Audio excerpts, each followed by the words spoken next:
ancient Mesopotamia. Now, Mesopotamia, if you don't know, that is where? That's a location where Iraq, Iran, and all those Middle Eastern countries are located right now. That's where this epic originated.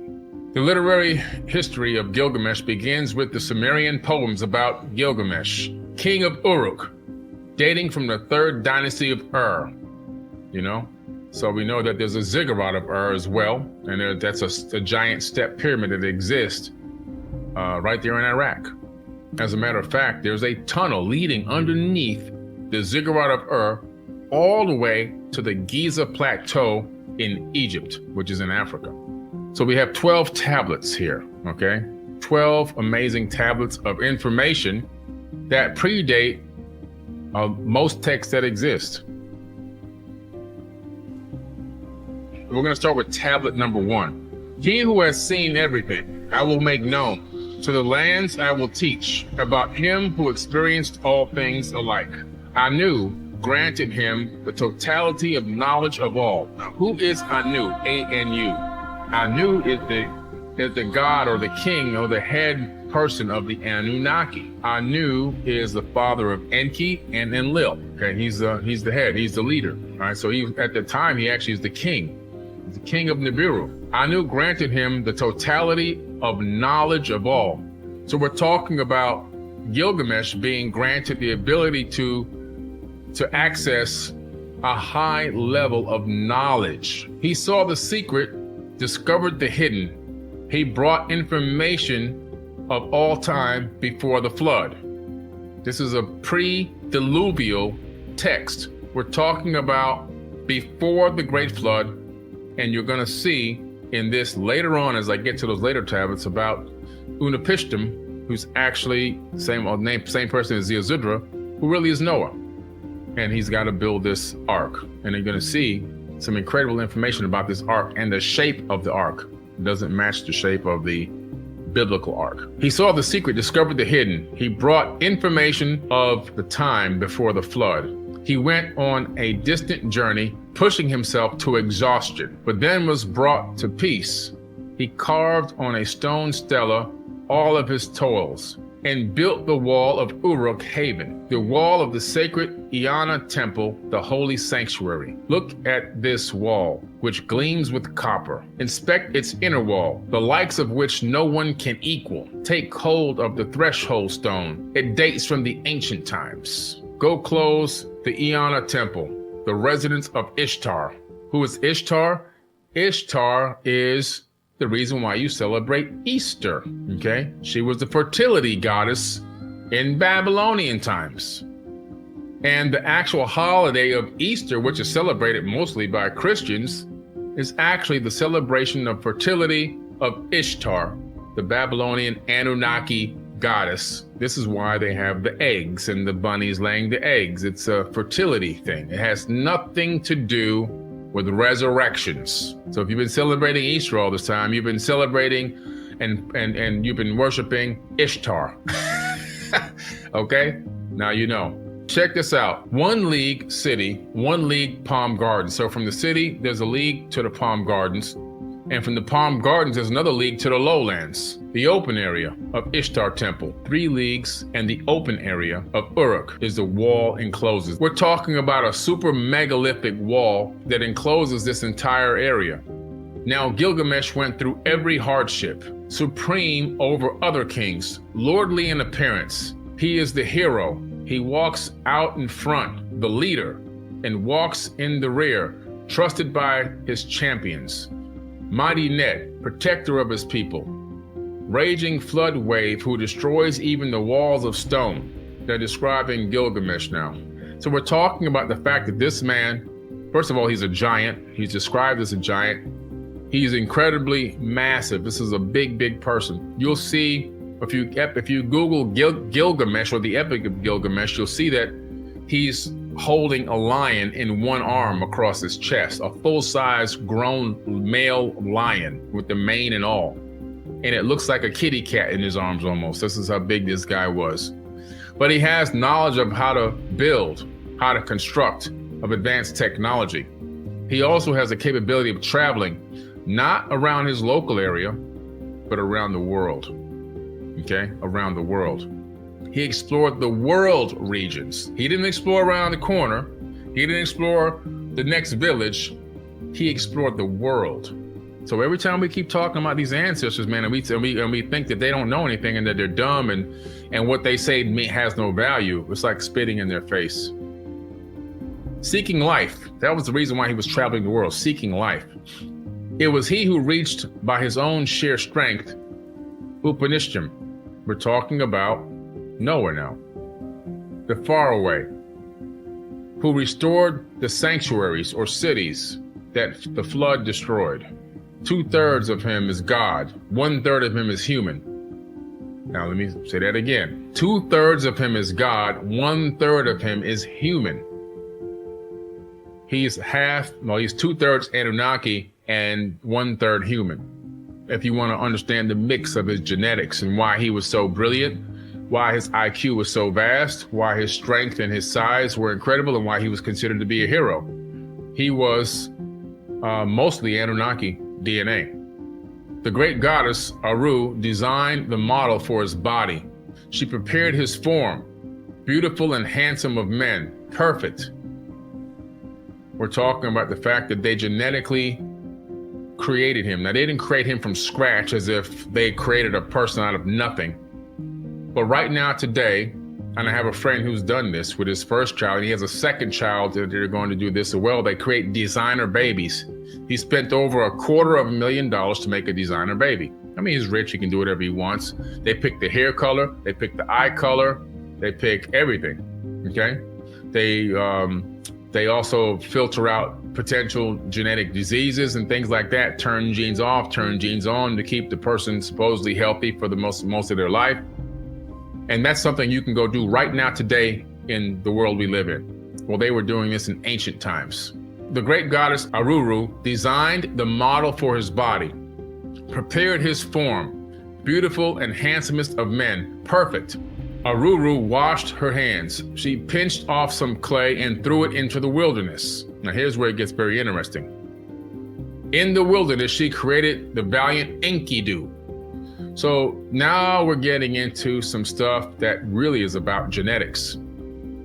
Anu said, well, this guy, he's got to have a counterpart. If it's not going to be a woman, let him have a counterpart, because he wants to go on this hero's journey. He wants to keep traveling the world. Give him a companion to go with him. So they literally fashion a person. They create an entity which isn't really a human. It's more like a cyborg, and you'll see why in a second. Okay, so she doesn't give birth to this thing. She creates it somewhere outside the gates of Uruk. And check this out. When Aruru heard this, she created within herself the Zikri of Anu. Aruru washed her hands, she pinched off some clay and threw it into the wilderness. In the wilderness, she created valiant Enkidu, born of silence, endowed with strength by Ninurta. His whole body was shaggy with hair. He had a full head of hair like a woman. His locks billowed in profusion like a shan. So he had dreadlocks. He knew neither peopled nor set a living. He didn't know human beings, and he didn't know anything about civilization or being civilized, all right? But wore a garment like Shamukan. He ate grasses with the gazelles and jostled at the watering hole with animals. As with animals, his thirst was staked by mere water. A notorious trapper came face to face with him opposite of the watering hole. At first, a second and a third day, he came back to face with him the opposite, wearing the watering hole and at the watering hole. On seeing him, the trapper's face went stark with fear, and he, Enkidu, and his animals drew back home. He was rigid with fear. Though stock still, his heart pounded with his face drained of color. He was miserable to the core, and his face looked like one who had made a long journey. The trapper addressed with his father, saying, "Father, a certain fellow has come from the mountains. He is the mightiest in the land. His strength is as mighty as the meteorite of Anu. He continually goes over the mountains. He continuously jostles at the watering place with the animals. He continually plants his feet opposite of the watering place. I was afraid, so I did not go to him. He filled in the pits that I had dug, wrenched out my traps that I had spread, released from my grasp the wild animals. He does not let me make my rounds in the wilderness. The trapper's father spoke to him, saying, "My son, there lives in Uruk a certain Gilgamesh. There is no one stronger than he. He is as strong as the meteorite of Anu. Go set off to Uruk. Tell Gilgamesh of this man and might. He will give you the harlot Shamat. Then take her with you. The woman will overcome the fellow as if he were strong. When the animals are drinking at the water place, have her take her robe off and expose her sex. When he sees her, he will draw near to her, and his animals will grow up in the wilderness, and he will be alien to him." He heeded his father's advice. The trapper went off to Uruk. He made the journey, stood inside of Uruk, and declared to Gilgamesh, "There is a certain fellow who has come from the mountains. He is the mightiest in the land. His strength is mighty as the meteorite of Anu. He continually goes over the mountains. He continuously jostles the watering place with the animals. He continually plants his feet opposite the watering place. I was afraid, so I did not go up to him. He filled in the pits that I had dug. He wrenched out my traps that I had spread, released from my grasp the wild animals. He does not let me make my rounds in the wilderness." Gilgamesh said to the trapper, "Go, trapper, bring the harlot Shamat with you. When the animals are drinking at the watering place, have her take off her robe and expose her sex. When he sees her, he will draw near to her, and the animals who grew up in the wilderness will be alien to him." Obviously, they're taking this female named Shamat, and they're going to have her literally just seduce this guy so that they can get him away from the trap, so this hunter can continue to hunt and bring meat home for the village, which is probably his main source of income. Okay. The trapper went, bringing the harlot Shamat with him. They set off on the journey, making direct way. On the third day, they arrived at the appointed place, and the trapper and the harlot sat down at their posts. A first day and the second, they sat opposite the watering hole. The animals arrived and drank at the watering hole. Then he, Enkidu, offspring of the mountains, who eats grasses with the gazelles, came to drink at the watering hole with the animals. When the wild beast he staked with water, then Shamat saw him, a primitive, a savage fellow from the depths of the wilderness.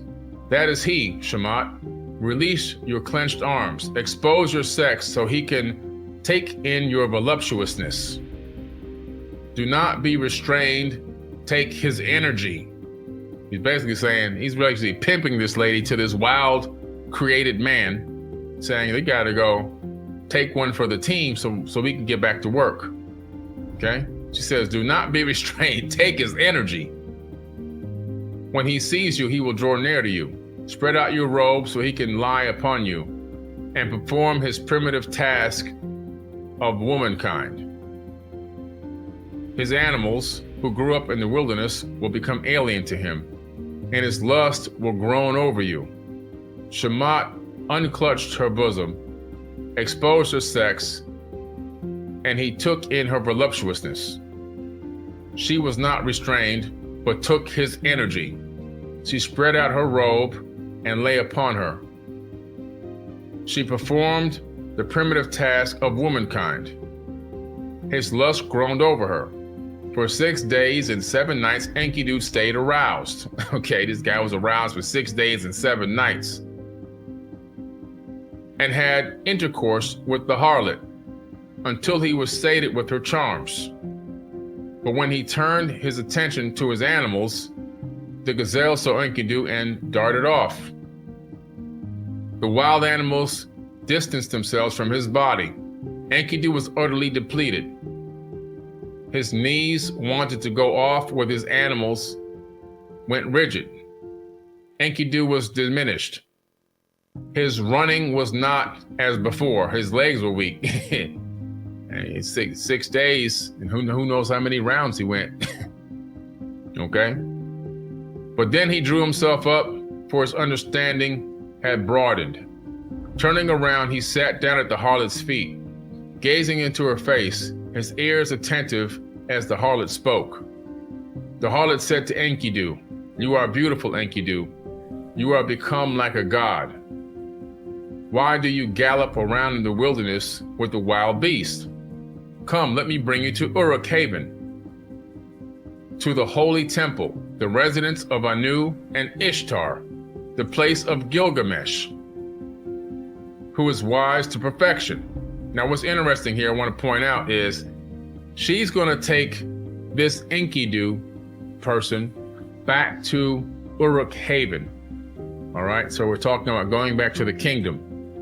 At this kingdom, Anu himself is living amongst people. One of these quote unquote gods of the tablets, and I do mean lowercase g gods, they masqueraded as gods, and his goddess, Ishtar, are actually living in a temple amongst regular people. So these people engaged mankind in ancient times in a way where we worshiped them, we honored them, we brought them our offerings. We thought they were real gods. They were just masquerading as gods. They weren't gods. They weren't the creator of the universe, and they themselves knew this. When is the perfect time to approach a species on a planet? When they're in their developmental stages and they're very low. If you want to violate any universal laws of engagement, which I believe these Anunnaki beings did, if you want to violate, universal laws of engagement, you want to take advantage of a situation due to ignorance of the being or the species on a planet, you luck out if you arrive when they're in the Stone Ages. You really luck out, because then you can mold them however you want. You can get them to become your slaves without them thinking they're slaves, because they'll believe you're a god. And that's exactly what happened. She says, the residence of Anu and Ishtar, the place of Gilgamesh, who is wise to perfection, but who struts his power over the people like a wild bull. What she kept saying found favor with him. Becoming aware of himself, he sought a friend. This Enkidu now realizes knowledge of self. He didn't see himself as an animal anymore. He's beginning to see himself as a sentient being. And so now he's going to head off to this kingdom with this harlot. Enkidu spoke to the harlot, "Come, Shamat, take me away with you to the sacred holy temple, the residence of Anu and Ishtar, the place of Gilgamesh, who is wise to perfection, but who struts his power over the people like a wild bull. I will challenge him. Let me shout out in Uruk, I am the mighty one. Lead me in, and I will change the order of things. He whose strength is mightiest is the one born in the wilderness." So now he sees a challenge here. Shamat says to Enkidu, "Come, let us go, so he may see your face. I will lead you to Gilgamesh. I know where he will be.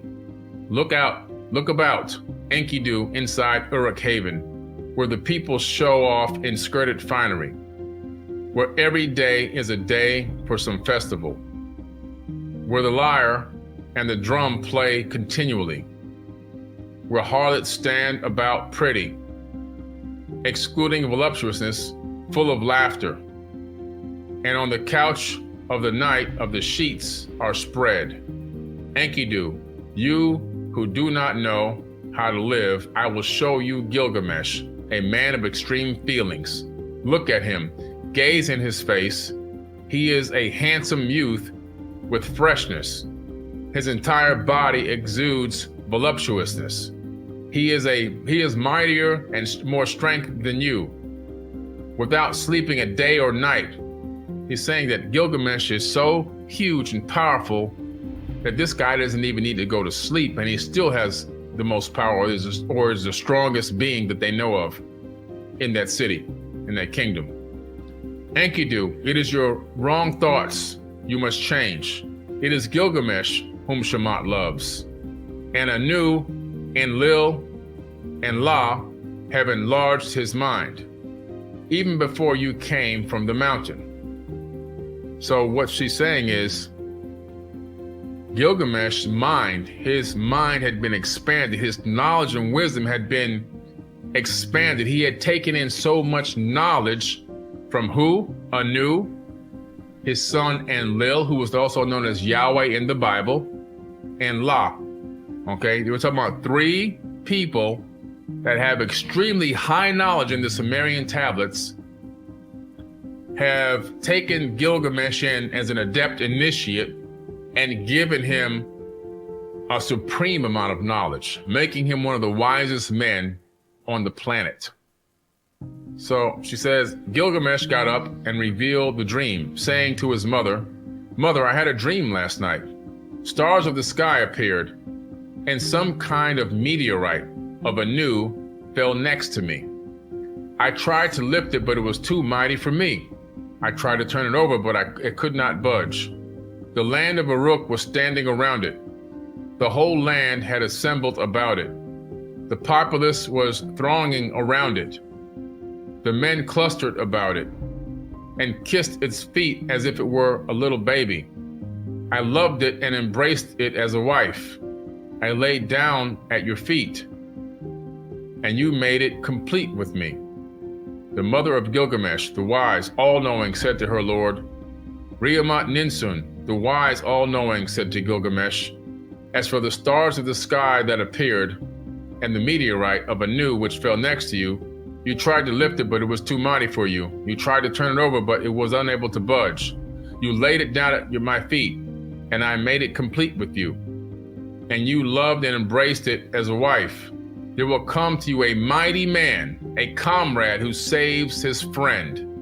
So there's a prophecy coming out of this dream, and his mother is literally discerning his dream and giving him this prophecy, what's to happen and why he had this dream.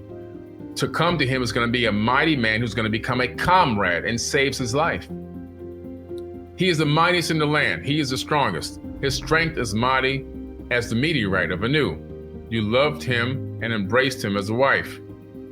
And it is he who will repeatedly save you. Your dream is good and portuous. A second time, Gilgamesh said to his mother, "Mother, I have had another dream.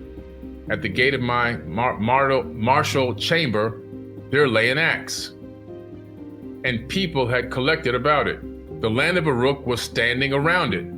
The whole land assembled about it. The populace was thronging around it. I laid it down at your feet. I loved it and embraced it as a wife, and you made it complete with me." The mother of Gilgamesh, the wise, all-knowing, said to her son, Rimat Ninsun, the wise, all-knowing, said to Gilgamesh, "The axe that you saw is a man, that you love him and embrace as a wife, but that I have been complete with you. There will come to you a mighty man, a comrade who saves his friend. He is the mightiest in the land. He is the strongest.